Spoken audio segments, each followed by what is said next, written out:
కోకాపేటలో చిరుతపులి సంచారం కలకలం రేపుతోంది. కోకాపేటలోని సవితానగర్ కాలనీలో చిరుత సంచరిస్తుండడం స్థానిక వ్యక్తులు చూశారు. గ్రామస్తులకు తెలియజేయడంతో స్థానికులు భయాందోళనకు గురవుతున్నారు. అటు చిరుత సంచారం గురించి అటవీ శాఖ అధికారులకు సమాచారం ఇచ్చారు. స్థానికులు ఇచ్చిన సమాచారంతో అక్కడికి చేరుకున్న అధికారులు అవి చిరుత పాదముద్రలేనని కన్ఫర్మ్ చేశారు. అటు చిరుత సంచరిస్తున్న వీడియో సైతం స్థానిక సీసీ కెమెరాలో రికార్డ్ అయింది.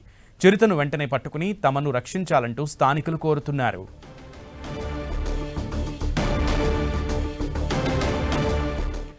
చిరుతపులి సంచారం కన్ఫర్మ్ అవడంతో అక్కడ స్థానికులలో భయాందోళన వ్యక్తమవుతోంది.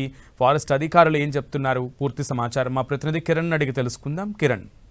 సునీల్, హైదరాబాద్ షిగారు ప్రాంతాలలో చిరుతపులి సంచారం కలకలం సృష్టించినట్టుగా చెప్పుకోవాల్సి ఉంటుంది. గడిచిన కొద్ది రోజులుగా కండిపేటతో పాటు ఇటు కోకాపేట, అదేవిధంగా గోల్కొండ పరిసర ప్రాంతాల్లో కూడా చిరుత భయపెడుతున్నట్టుగా చెప్పుకోవాల్సి ఉంటుంది. దీనికి సంబంధించి కొద్ది రోజుల క్రితం గోల్కొండ ఆర్మీ క్యాంప్ పరిసర ప్రాంతాల్లో చిరుత సంచరిస్తున్న దృశ్యాలు కూడా సీసీటీవీ ఫుటేజ్ లో రికార్డ్ అయ్యాయి. ఆ తర్వాత గండిపేట పరిసర ప్రాంతాల్లో కూడా చిరుత వస్తున్నట్టుగా అప్పటికే అక్కడ సంబంధించిన ఆర్మీ సంబంధించిన క్యాంప్ నిర్వాహకులు కూడా ఉన్నతాధికారుల దృష్టికి తీసుకెళ్లి దీనికి సంబంధించి ఇప్పటికే గండిపేట పరిసర ప్రాంతాలతో పాటు కొన్ని చోట్ల చిరుతను పట్టుకునేందుకు బోర్డు కూడా ఏర్పాటు చేశారు. కానీ తాజాగా ఇటు నార్సింగి పరిసర ప్రాంతాల్లో కూడా చిరుత సంబంధించిన ఆనవాళ్లు, పాదముద్రలు బయటపడడంతో స్థానికులు ఆందోళన వ్యక్తం చేస్తున్నట్టుగా చెప్పుకోవాల్సి ఉంటుంది. దీనికి సంబంధించి ఎందుకంటే గడిచిన కొన్ని నెలల క్రితం కూడా ఇటు శివారు ప్రాంతాల్లో చిరుత సంబంధించిన సంచారం బయటపడింది. ఆ తర్వాత ఫారెస్ట్ అధికారులు ఆ చిరుతను బంధించి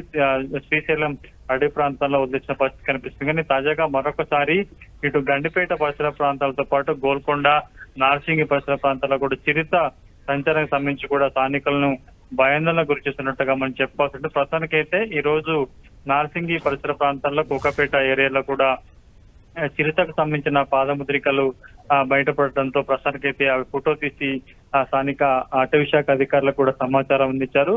వెంటనే ఎక్కడైతే చిరుత సంచరిస్తున్న ఆనవాళ్లు బయటపడ్డాయి ఆ ప్రాంతంలో అందుకు సంబంధించిన బోన్లు ఏర్పాటు చేయాలని స్థానికులు కోరుతున్న దృశ్యాలు.